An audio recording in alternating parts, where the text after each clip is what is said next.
Let's see how to present PowerPoint in Microsoft Teams. First, join or start your meeting in Microsoft Teams. And at the top of the meeting window, click the Share Content button. It looks like an up arrow icon.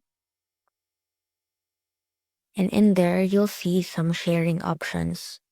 Scroll down to find the PowerPoint Live section, which shows recent PowerPoint files. Select the PowerPoint you want or click Browse to upload one from your computer or OneDrive.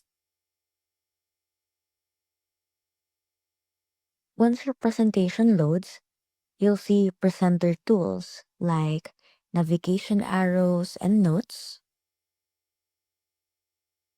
And participants can only see the side or slide you're on, not your private notes or navigation panel.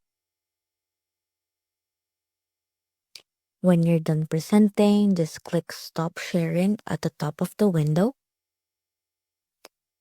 And that's how to present PowerPoint and Microsoft Teams. See you soon!